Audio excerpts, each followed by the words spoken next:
So we're going to start out with some very simple stuff, some very simple vocab, right? If we're talking about genetics, we absolutely need to know what a gene is.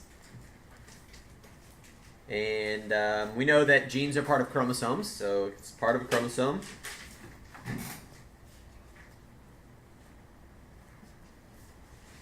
That contains the sequence of DNA.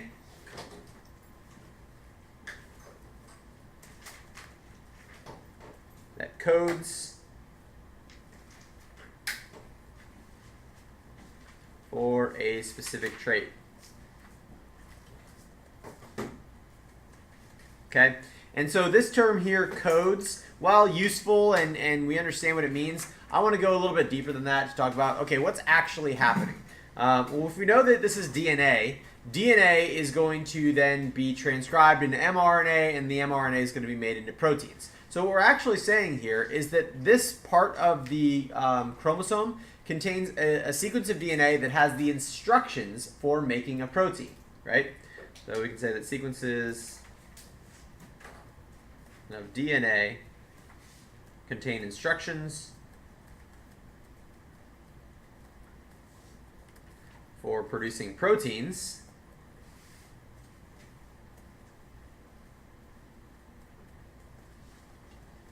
that affect traits.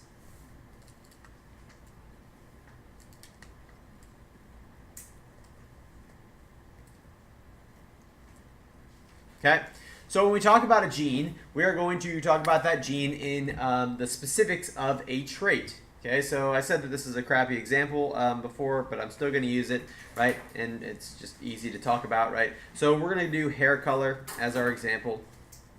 But again, it's important to realize that little sort of inconsequential things like this, like pigments, are not the main things that your genes are doing. The main things that your genes are doing are producing all the enzymes and stuff that your body needs in order to be a human, right? Okay, so but allowing us to talk about hair color allows us to talk about all the different alleles, right? So alleles are all the different versions of a gene, right? Because hair color itself doesn't really tell you anything. You know, if you just were talking to somebody and you're like, hey, what's your hair color? And they were like, yes, like it's not an answer to that question, right? The alleles are going to be all the different versions of this gene, right? So different versions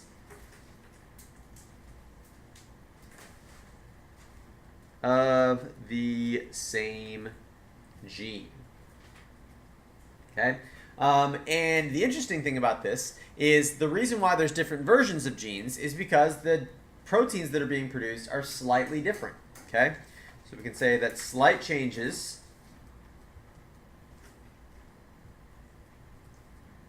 in the nucleotide sequence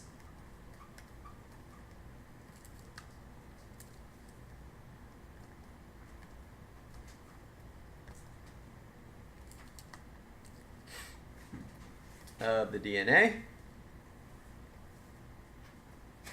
cause changes in protein shape.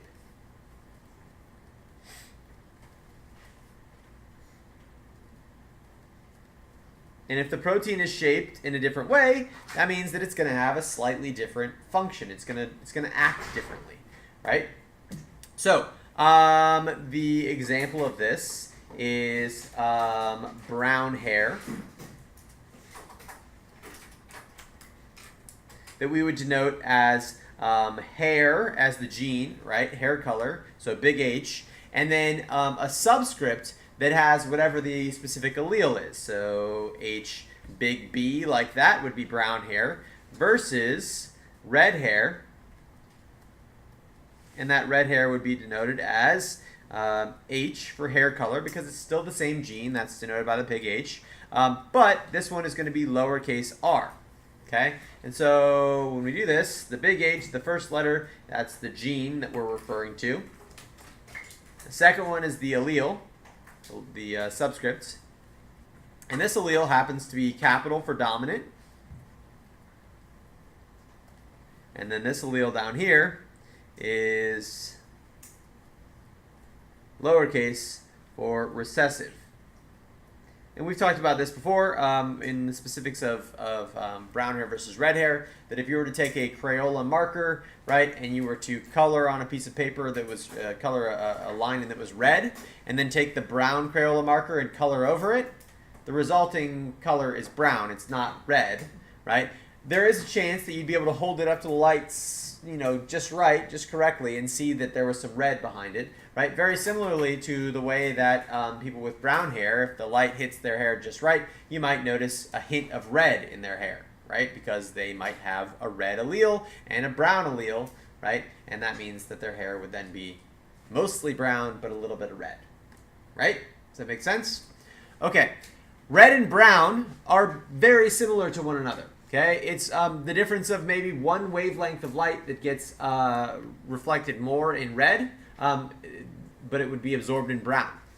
So then we know that those proteins can't be too different from one another. They're both colorations of hair, right? So they both have to have the part of the protein that actually physically sticks to hair, right? So mostly these things are the same. And generally speaking, when we talk about alleles, we say that most differences in alleles are the result of what we call single nucleotide polymorphisms.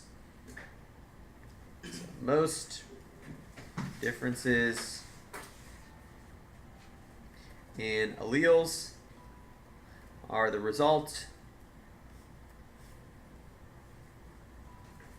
of single nucleotide polymorphisms. Okay, or those things are often called SNPs.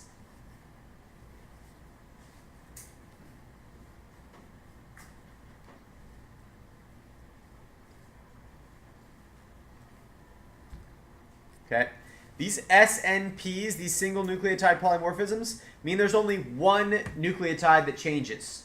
Okay, it's a single nucleotide polymorphism. So one nucleotide change leads to a one amino acid change, which slightly changes the shape of the protein.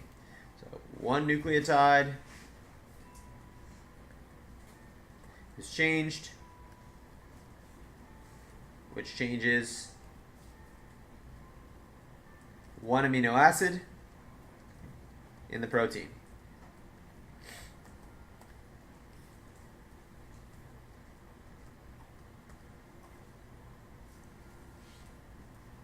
Okay, so whenever we're talking about the genes or a person's traits that they have, there's two ways that we can describe this. The first way is what's called the phenotype. Okay, and the phenotype means that these are the things that you can actually physically observe. These are the observable traits.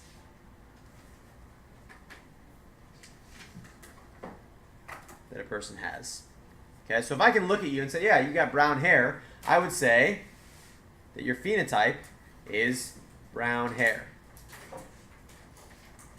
But as we just talked about, brown hair is dominant. And so I don't really know then what genes you have. I know you have at least one gene for brown hair, but because brown hair is dominant, I don't know what your other genes are. Okay? So those things are called the genotype.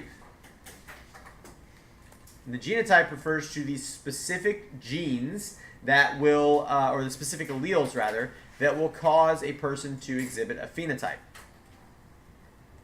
Specific alleles that cause a phenotype. Okay? So if a person has brown hair,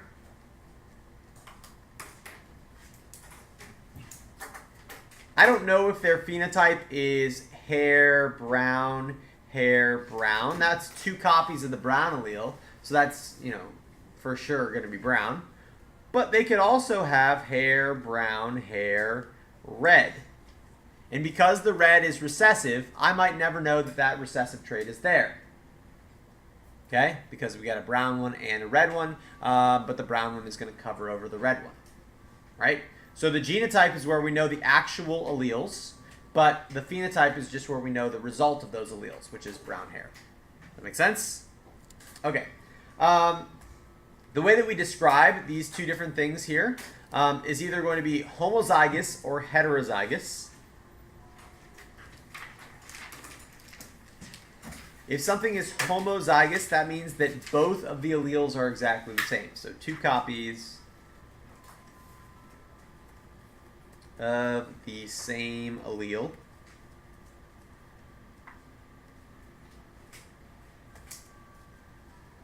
So that would be like this, H big B, H big B, or in a case of a person who has red hair, H little r, H little r. Okay, or you could have heterozygous.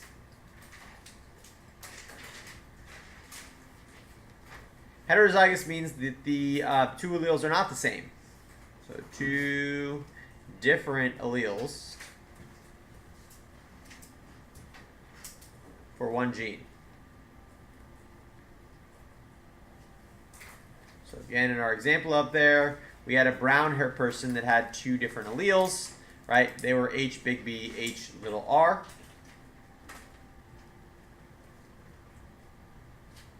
But we know that the big B is dominant, and so that means that they have brown hair even though they have a red hair allele. Right? This all coming back to you? You guys heard this stuff before in Bio Honors, hopefully? All right. So there's this guy named Gregor Mendel, and he came up with this thing that we call Mendelian genetics. And Gregor Mendel was a monk, and he was also a mathematician. And if you know anything about monks and you know, living actually in a monastery, there's not a lot to do from day to day. Like they couldn't really, like, they weren't allowed to do a lot of things. There was like cooking and cleaning and stuff, but other than that, it was like meditating and reading and writing and stuff. And so they had a lot of time to think, and that was really good for Mendel, because one of the things that Mendel did was he maintained his garden, and he would just kind of like sit there and look at his garden and just like think about it. Just like, that plant is tall. I wonder why that plant is tall. And normally, like, if you have other things to do, you might think about, I wonder why that plant is tall, and then you're like, I don't have time to think about this. I'm just going to stop thinking about it. But monks don't really have that problem. So monks will sit there and be like, hey, that plant's tall. And then they'll just think about it for like hours. I wonder why that plant's tall. What makes that plant tall and that plant not tall, right? And so being a mathematician, he was able to apply some of his mathematical brain to the interactions that he was seeing in his garden. And up until Mendel, there was this really popular hypothesis called the blending hypothesis that was supposed to explain how all genetics worked. And they would cite one specific example that you could do with roses, right? You can also do it with carnations, but most of the time they would cite roses. And they would say, hey, if I take a white rose, I know that's not what a rose looks like, but bear with me, it's a flower, right? If I take a white rose and I mix it, I pollinate it with the pollen from a red rose, something very interesting happens, and that is that I get offspring that is pink.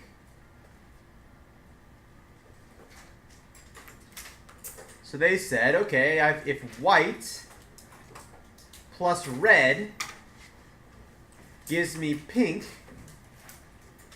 then I know from that genes must work just, or inheritance rather, must work just like paint does. Because if I take white paint and I mix it with red paint, I get pink paint, right?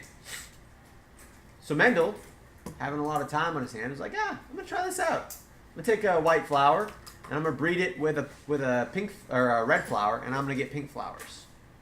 And he does. He's like, it works. Cool. And then Mendel takes it one step further and says, wait, what if I take the pink plant here and I breed it with another pink plant? Right? Another pink flower, maybe from another cross that I've done. And what Mendel found was that didn't really work out, right? So what he was able to obtain from pink plus pink was some pink flowers,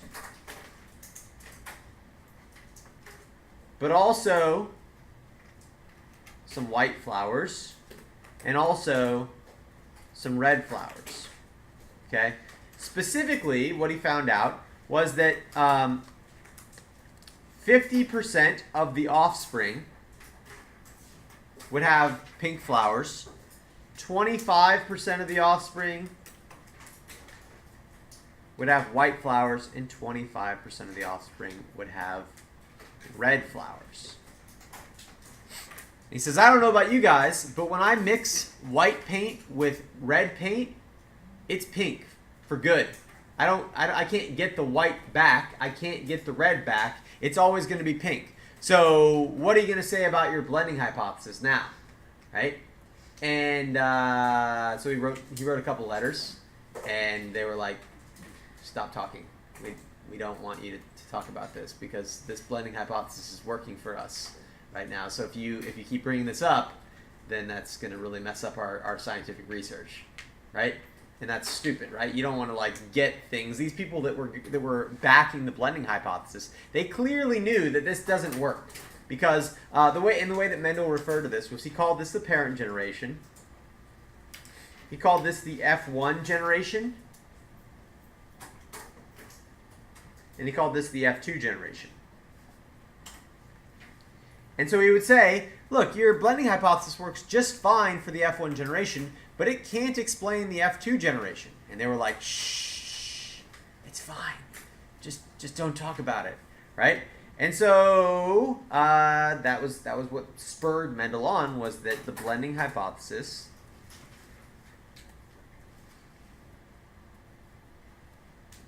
cannot explain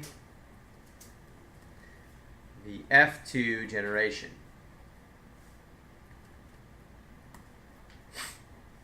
So Mendel then set out to figure out what was going on, to explain this, and so he used plants. He used pea plants mostly. He saw, okay, sometimes I have tall pea plants, sometimes I have short ones. Sometimes the actual pea itself is wrinkled. Sometimes it's smooth. Sometimes the pea plant is yellow. Sometimes, or the peas themselves are yellow. Sometimes they're green. Sometimes the flowers are purple. Sometimes they're white. Right? So he saw all these differences, and he was like, I'm going to figure out what's causing these differences. Okay? And so by going through and breeding these things, Mendel was able to determine, just based on being a mathematician, that what he was looking at was something called two-factor inheritance. Okay? And two-factor inheritance means it's not just purple and it's not just white, right? There's two things that are contributing to it being purple and two things that are contributing to it being white. And the way that he figured that out was just through probability. He was looking at the percentage of offspring that had one trait versus the percentage of offspring that had another trait. And so he proposed this thing that was called complete dominance.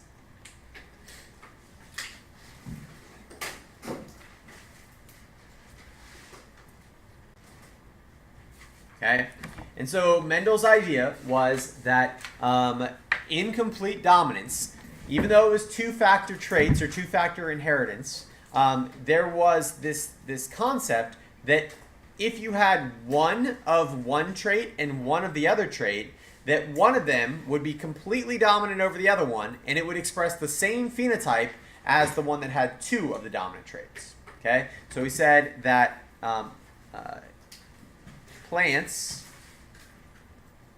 which we've now generalized to all organisms,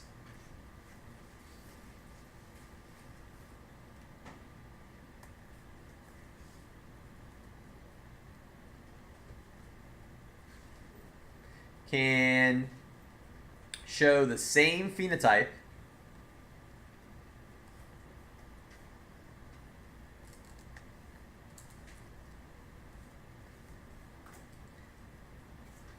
with a single copy or a single copy of an allele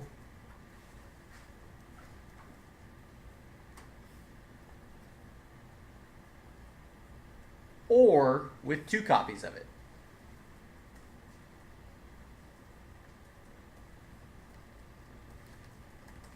Okay? And if they have this thing, we refer to them as dominant alleles. Okay, so alleles with these characteristics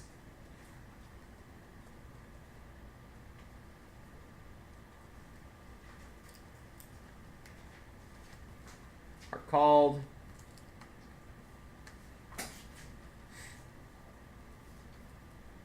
dominant alleles.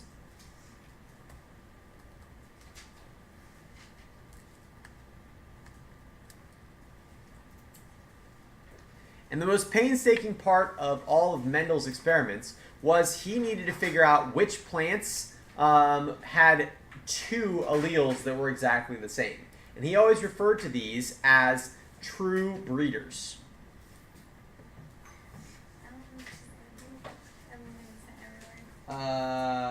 Next period?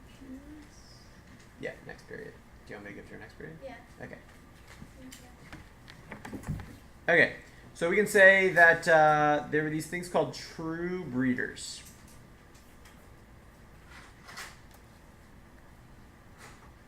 Okay, true breeders are organisms that when they self-pollinate, or plants, when they self-pollinate, that they will always produce or offspring that have the same phenotype as the parent generation.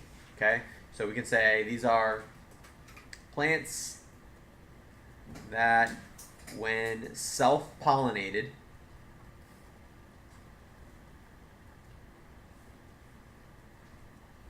will always produce offspring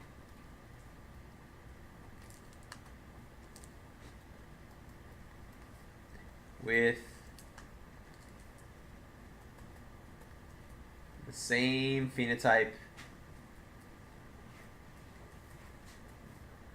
as the parents. Okay, so let's take 3 examples here.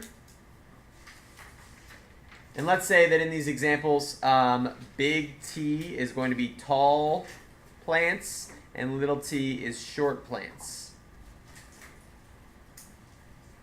Okay? So these things are called Punnett squares. And Punnett squares are useful for calculating probability, but for visually showing probability. But one of the things that you're going to see is when we start getting into more complex genetics, these things are kind of worthless. And so we'll use them for like a day and then we'll stop. And we'll do math instead. Okay? So let's talk about 3 different plants with 3 different genotypes. The first one is going to have the genotype big T, big T. Okay, so it's going to self-pollinate. So this is going to be one of the parents and the other parent is going to be over here, and they're self-pollinating, so they're going to be the same. Okay? The next plant is going to be a heterozygote, big T, little t, and again, it's cross-pollinating or self-pollinating, so big T, little t over here. And the last one is going to be little t, little t. And the way that you do a Punnett square is you bring whatever one is on top, you bring it to both the boxes that are below it, right? And the ones that are on the side, you bring them over that way. Okay? So we do big T, big T, big T, big T, big T, big T, big T, big T. So 100% of these are going to be tall, just like the parents were. Okay? Over here, you've got little t, little t, little t, little t, little t, little t, little t, little t. So 100% of these are going to be short. But here we got big T, big T, big T, little t, big T, little t, little t, little t. Which is going to give us 75% tall, 25% short, even though the parents were tall, right? So that means that this is a true breeder over here, right? So this is a true breeder.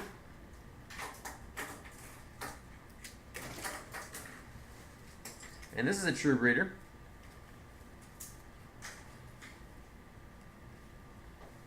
And this one is not.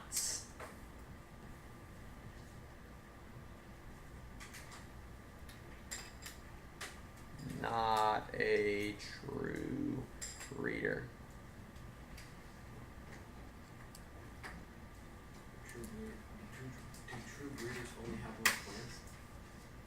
Nope. They happen with any organism that can self-pollinate. So, like, not a lot.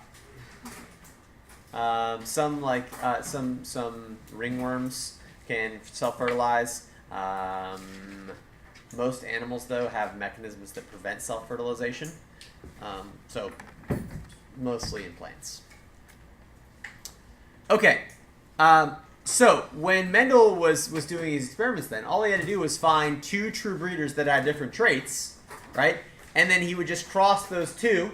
And when he crossed those two, 100% of the offspring would then have just one trait. Because if you cross a big T with a little t, all of the offspring will be big T, little t, and so all the offspring will be tall until he would say, oh, well, I know then that tall is dominant because I'm producing all tall plants when I cross a tall true breeder with a short true breeder, right? The last thing that you could do with true breeders, let me make sure I have time. Yeah, the last thing you could do with true breeders was something that was called a test cross. Okay, and a test cross was a way that he could determine the genotype of a plant that had an unknown genotype, one that he wasn't sure of. Okay, so determining the genotype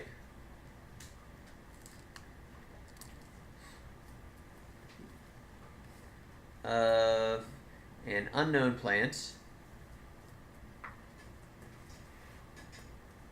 by crossing it with a recessive true breeder.